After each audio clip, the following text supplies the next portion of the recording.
জামাত শিবির রাজাকারদের একটি কথা বলতে চাই, প্রতিটি ক্যাম্পাসে আমরা আপনাদেরকে হাজার হাজার বার গুপ্ত বলবো ইনশাআল্লাহ।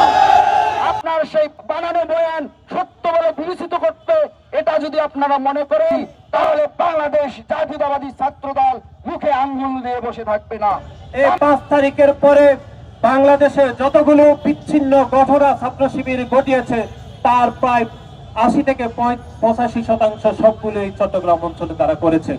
কারণ তুলনামূলকভাবে চট্টগ্রামের কয়েকটি শিক্ষা প্রতিষ্ঠানে তারা অন্য যে কোনো শিক্ষা প্রতিষ্ঠান থেকে তাদের সাংগঠনিক অবস্থা মোটামুটি তুলনামূলক একটু ভালো।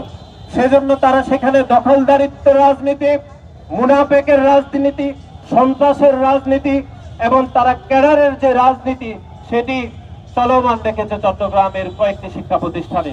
যে একবার আমরা যদি আপনাদেরকে গুপ্ত বলেছি, সেজন্য আপনাদের গায়ে যদি এত জ্বালা উঠে, আমরা আজকে এই ঢাকা বিশ্ববিদ্যালয়ের রাজু ভাস্কর্যের সামনে থেকে আমরা ঘোষণা দিতে চাই, প্রতিটি ক্যাম্পাসে আমরা আপনাদেরকে হাজার হাজার বার গুপ্ত বলবো ইনশাআল্লাহ।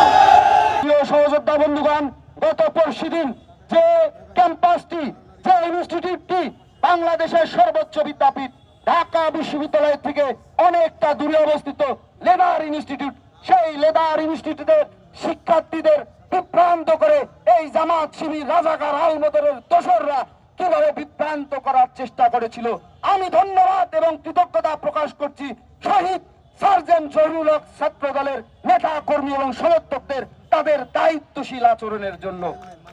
ইসলামী ছাত্র শিবির রাজাকার আলবদর আল শামসের দোসররা তারা সব সময় যে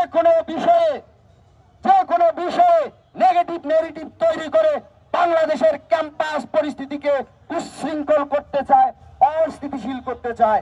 কিন্তু তাদের আমি বলতে চাই, এটা ডক্টর মোহাম্মদ ইউনূস ভাইয়ের গভর্নমেন্ট না, এটা বাংলাদেশে 31 দফা কর্মসূচি প্রণয়নকারী দেশ নায়ক জনাব তারেক রহমানের সরকার।